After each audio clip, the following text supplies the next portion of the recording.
people get used to being sold to. Yep. And now they're just looking to be sold to, especially when there's so many things in your news feeds and ads and things everywhere, billboards and stuff. People want everyone's attention.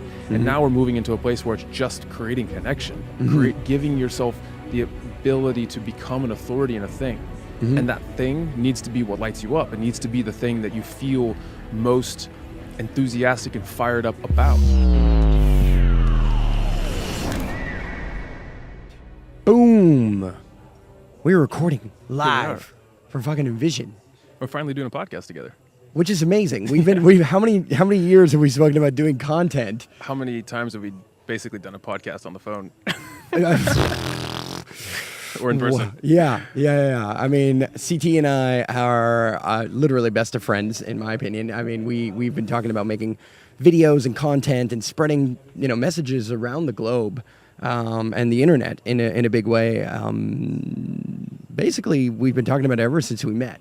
But I remember this one moment at your birthday where you and I were just like had this download. And we're like, fuck, we need to work together. We like really need to dive into our art more. And we even spoke about doing this exact setup, like making content, maybe, being able to run a stage and produce all that content, put it out, as well as running a podcast and having all the equipment, inspired to some degree by Joe Rogan for years. I mean, for the last 2 years, I feel like we've been diving in. But after last Envision, you and I got the chance to really start to sync a little bit more. And I want to add Garrett to that mix too. I want to ask you a little bit about, as somebody who's behind the lens, behind all the marketing, talk to me a little bit about this. Why is content so important right now? What are your thoughts on what is happening in the marketplace when it comes to making videos and content at this point?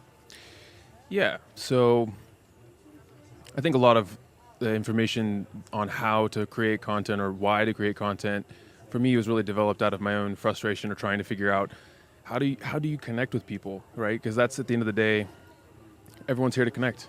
And when you're in a world of distraction and you've got a feed with people trying to get everyone's attention, it's really about what is it that's going to stop someone in their feed, get their attention, and connect with them.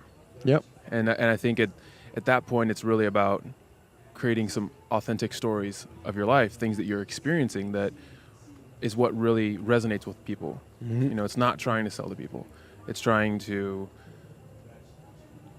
share what moves you, what lights you up, and that sometimes is through the challenges that you face and the learnings that come on the other side of that. And I think it's really difficult when people also try to attach that to business, right? Because so many people have an objective that they want to try and, I have something I want to sell, and now I need to try and make content that tries to help solve the means to an end, right? I want to try and create this video, or I want to try to create these ads that are then going to help my business grow. Yeah. And I think that's the fundamental difference in how we've found success is not, and most clients come in are always wanting to try and achieve that thing, right? The return of investment.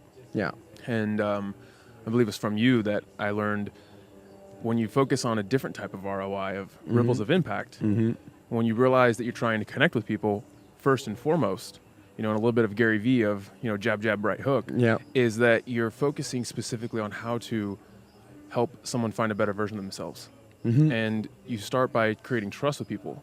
And that's done by trying to get to know someone, sharing your stories, giving people a reason to want to follow or even listen to you.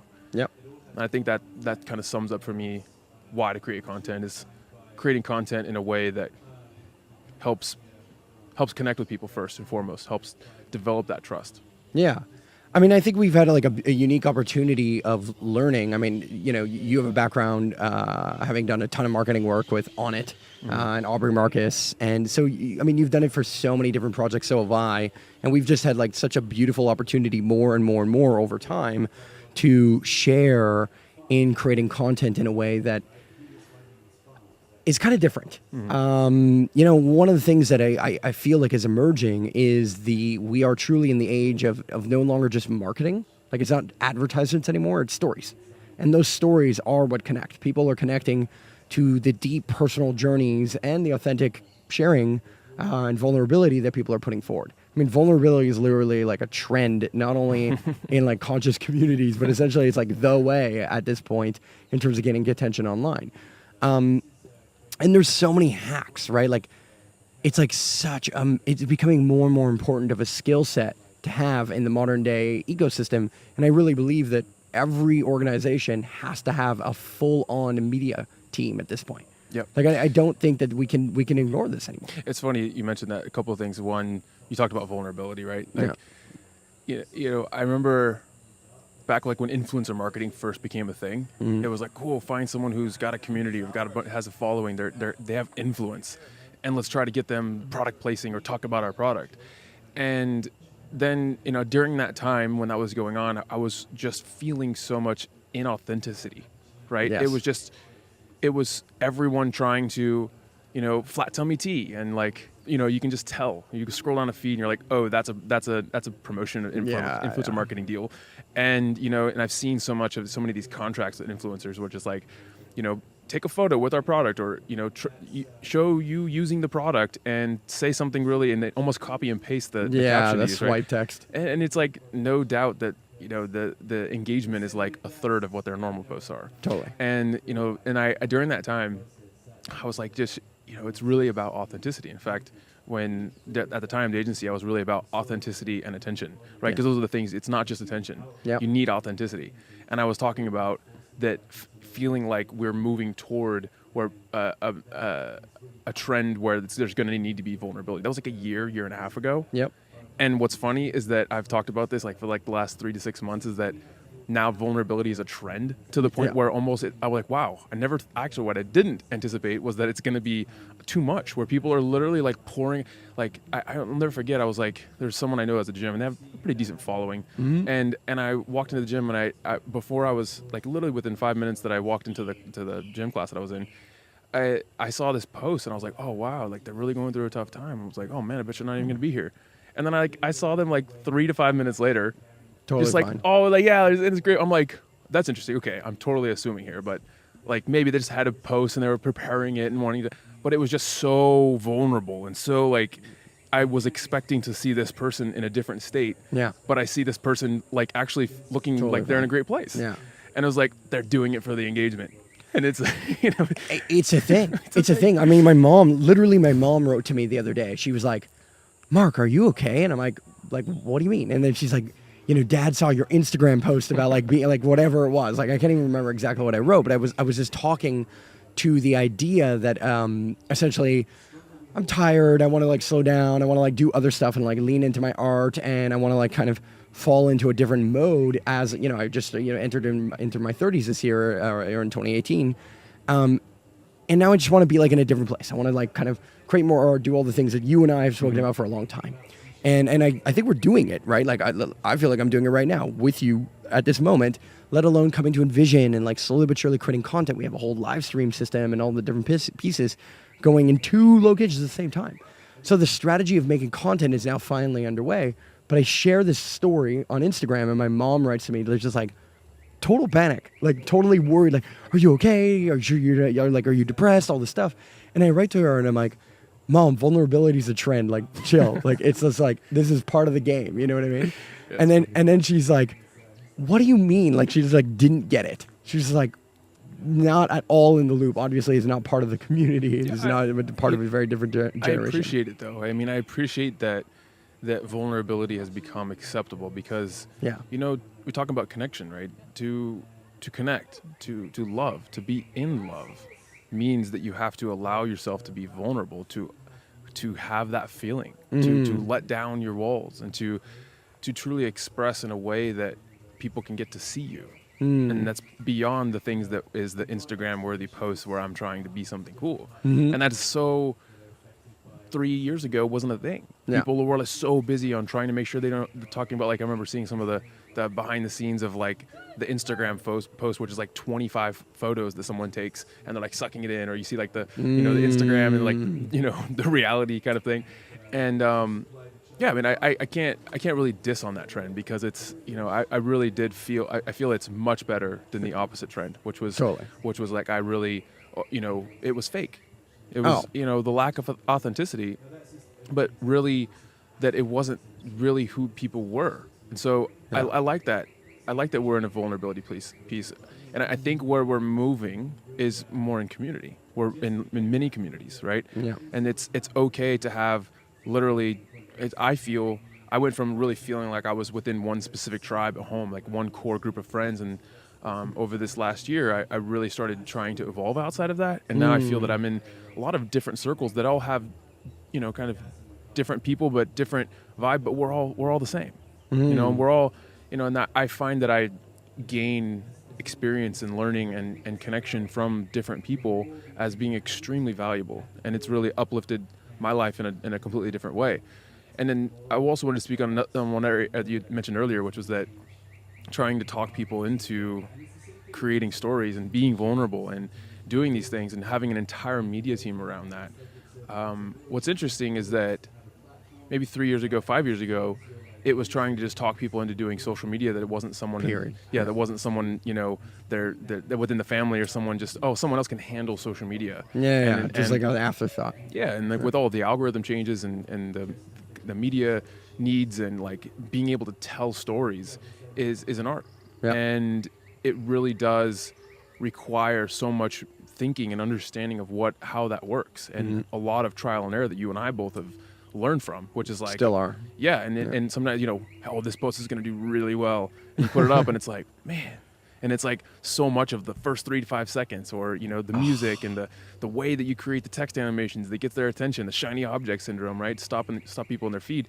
But really, people are really starting to pick that up now. Yeah. And people who either have successful companies and are wanting to now step out on their own, because we're also moving toward, like, talk about the many different, many communities, influencers and community. It's not just, look at me. There are influencers who have millions of followers, but you look at the number of comments that they have, and it's like within 100, 150. But then I have friends of mine who I would consider influencers who have maybe, close to 100,000 followers, and they get hundreds of comments. Yeah. And that's because it's conversational. People are not doing way more than just double tapping. Yeah. And that's the engagement is like the new metric. Reach is a vanity metric, but and we say this like having done and built like a whole system for gaining reach and like really scaling people's messages. And it's amazing because we've been able to predict how well certain things would do. That's what I find like so fun about where we're at is, you and I and Garrett and others, we've been able to like look at it. For example, when Aubrey Marcus launched his book, and we took on the kind of contract of helping him out. And one of the things he did, or one of the things he had created, was something that was like, okay, it was good. It was like really well thought out. Spent way more money producing it, like ton more money producing it. And we're like, I don't know, it's just not going to connect. And then all of a sudden we take this one video of like him speaking to Tim Ferriss and this one little moment of the podcast, make it better for 3 to 5 seconds with a nice title, and, spend a fraction of the money in terms of production, but make it go viral. Right. So and that's the mindset of wanting to create something that's almost a film, or this powerful message that's then going to sell why I created the book. Yes. But the medium isn't appropriate for that. Right. And then the way to get that actually on scalable attention is to create the story that talks about the powerful message of what you've learned, and then follow that up with retargeting of an ad around why you made the book. Yeah. And that approach is not what comes to mind when you think, I'm trying to sell a book. So I want to create something that's going to sell a book. And really, when you're trying to get in front of people's attention for the first time, users are now desensitized to advertisement. Like we're advertising as we know it, marketing as you mentioned, marketing as we have known it in the past is no longer. Oh, it doesn't work. Yeah, it's no longer a viable option for the way traditional marketing was developed. It doesn't work anymore because people get used to being sold to. And now they're just looking to be sold to, especially when there's so many things in your news feeds and ads and things everywhere, billboards and stuff. People want everyone's attention, and now we're moving into a place where it's just creating connection, giving yourself the ability to become an authority in a thing. And that thing needs to be what lights you up. It needs to be the thing that you feel most enthusiastic and fired up about. And it's defining what are those things for you. So I'm interested, so you and I haven't had like a full drop in terms of strategies and things of like where this is going next. I mean, you mentioned community, which I agree, right? Like, we talk a lot about like the 1,000 true fans. Somebody with 1,000 true fans is worth more than somebody with 1 million fans, but like you said, very little engagement. So what do you think are some of the next trends in terms of this attention real estate, like we like to call it, right? What are some of the next things that are going to come around the corner? I'll give you an example. It seems like Pinterest, LinkedIn, some of these other, secondary platforms, let's say, are getting momentum. There's some level of like amount of clicks there, and the efforts that are coming back from some of those things seem to be returning a little bit more because the algorithms on Facebook and Instagram are getting tougher and tougher and tougher and tougher. So what are you noticing? Like, I mean, what trends are you feeling? Is it messenger bots? I mean, it's in every direction, I think, too. But yeah, how are you feeling about things? I think one thing I've always learned, I've been doing internet marketing for 15 years now. And one of the ways that something I picked up when I first started was, here's what everyone else is doing. I've got to think ahead of that. I've got to think ahead of the curve. I got to find what everyone's doing and do something a little bit different, because that's what gathers people's attention, right? Yes. It's what I myself, when I'm sifting through my feed and I see something that I like and I save it, and I'm like, ooh, that's cool. Different. That's a different approach, right? Yeah. Gary Vaynerchuk's famous for doing that. Yeah. It doesn't look super fancy, but it's just something different. Yep. He creates some little different intro. He does something fun and He exciting. makes GIFs or whatever. Animations. Has animators creating something from a video that he did, because it catches your attention. Yeah. It's about staying playful. It's There's about novelty. Yeah. It's really about engagement and doing the unscalable, right? It's about getting in the comments and replying. It's about asking questions. It's about sharing your experience, and yeah, the unscalable. Scaling the one-to-one, scaling the thank you, as Gary Vee, I guess, would say. Yeah. No. So I think one of the trends, though, one of the things that I think we're moving toward is a little bit of these.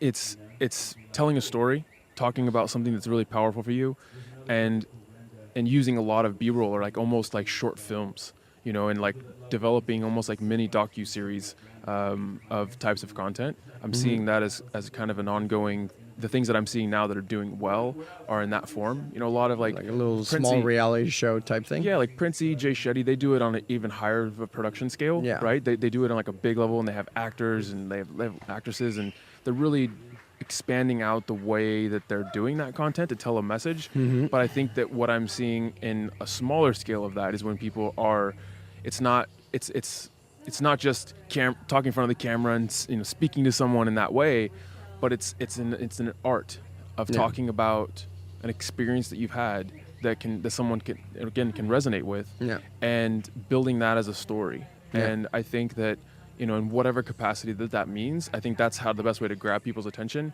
But then it's really about not just doing that one thing. It's not just putting that out and putting in the comments.